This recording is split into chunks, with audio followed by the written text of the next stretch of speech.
asalaamaaleykum sama waa tim sama Adja traiteur sama bandiwaan yi nuyu naa leen j'espère que yéen a ngi ci jàmm bu baax ramadan mubarak à toute la communauté musulmane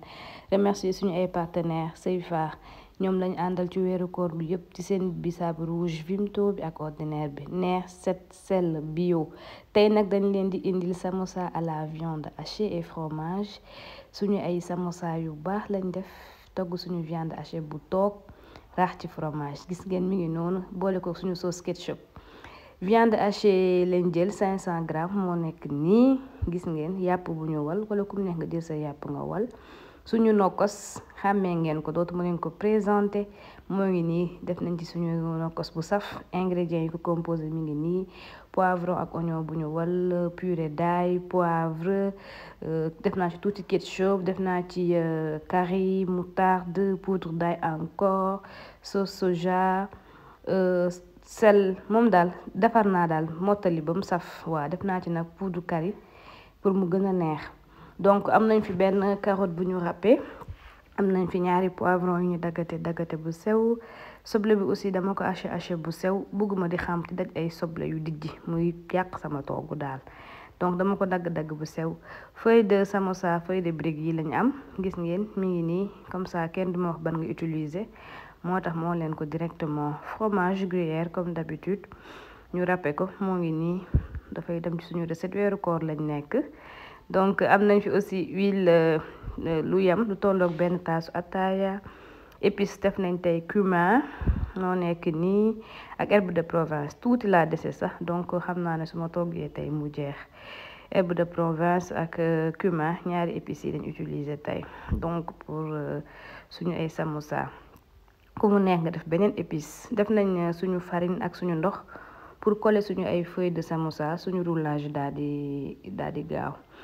donc jëlal sa cin sotti sa tuuti diwlin comme ni ma ko waxee woon ci fataay bi rek bugguma diwlin bi di bëri di couler wala muy décoller sama ay feuilles moo tax tuuti diwlin lay toggee defal sa viande hachée bi daal di koy yëngal ñoom ñaar ba dem ba couleur bi commencé changer nga xamante ne yàpp bi xonqatul mais dafa am couleur grise nga daal di ñëw nag commencé cuisson bi jëlal sa nokkos daal di ciy def yëngal ba mu maase nokkos bi li ko composé wax naa leen ko sànq comme damay am habitude di am ay persil râpé mouli plutôt poivron oignon yëpp sama frigo su may togg damay génn rek defar ba mu baax jël sama soble bi ma daggate bu sew gis ngeen daal di ko ciy def daal di yëngal xam nga viande hachée dafa gaaw a ñor moo tax toggam yomb yëngalal bàyyi ba mu maase nga bàyyi leen ñoom ñaar ñu àndandoo daal di ñor samosa nekk recette bu neex a ndogoo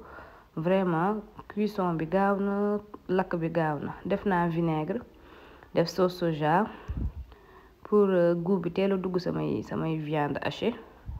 yëngalal ba mu maase waa keñ instant bi nokkos dugg na vinaigre dugg na sauce soja dugg na ak soble léegi nag nañ ko bàyyi tuuti ñoom ñaar ñu togg ñu àndandoor ñor suñ ko bàyyee benn 5 minutes ba suñu viande hachée ak suñu soble commencé ñor carotte bi day ñëw dugg ak poivron vert bi épices yi daal di ñëw dugg muy cumin bi ak herbe de Provence bi vraiment herbe de Provence bi da koy jox goût bu neex odeur bu doy waar yëngalal ba maase gis ngeen ne tat bi xaw na kii mais c'est pas méchant après dina dañ persil waa keñ persil roof buñ dëbb ba mu mokk assaisonné ko ba mu saf moo nekk noonu da koy jox guubu doy waar def naa ci sama ñaari kuddu yu am importance daal di yëngal nag moom laa mujjee parce que dama bëgg guu roof bi génn ci soo ko teelee def day ñor ba guub bi da ciy reer mais danga koy mujjee comme ça nga am gu épice roof bi mu ciy xeeñ bu baax léegi nag yëngalal ba mu normal instant bi presque yépp ñor na gis ngeen nii lay mel nga am ci légumes yi ci biir viande hachée bi bu fekkee togg bi neex na la laalal j'aime wàññiwu la dara ci suuf rek cliquer gaaw jàll ci leneen donc suñu viande hachée ñor na def nañ suñu plan de travail fromage farine bi ñu defar comme colle moom ak ndox lañ mélangé farine ak ndox jël nañ suñu feuille de samosa dagg ko en 3 parties def suñu farci tuuti rek ngay def nag parce que danga koy plier.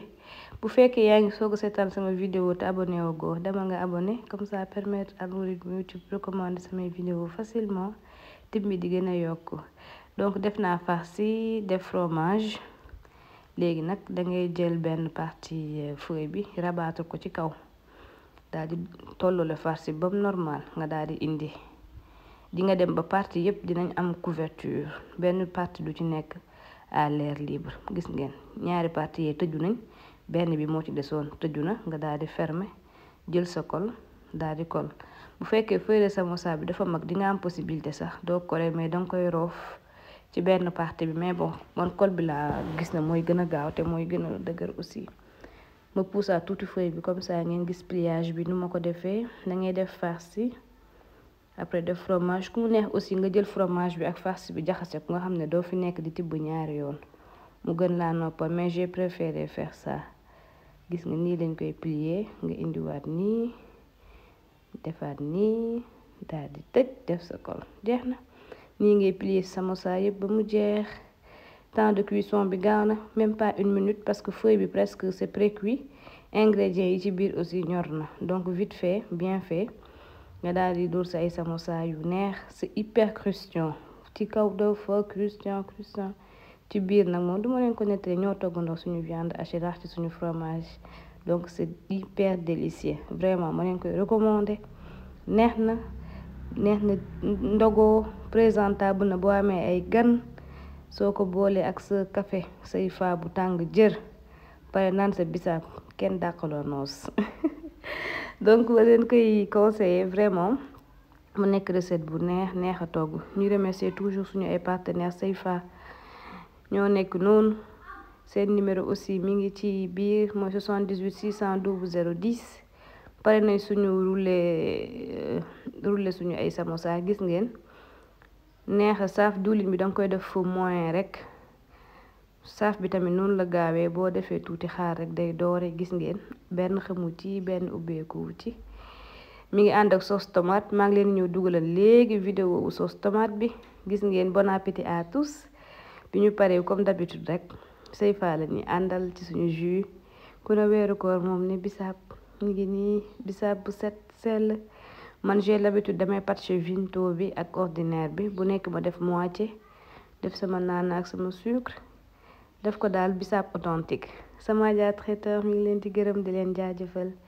di leen jox rendez-vous très prochainement. gis naa message d'encouragement yi may recevoir ci WhatsApp jaa ngeen jëf.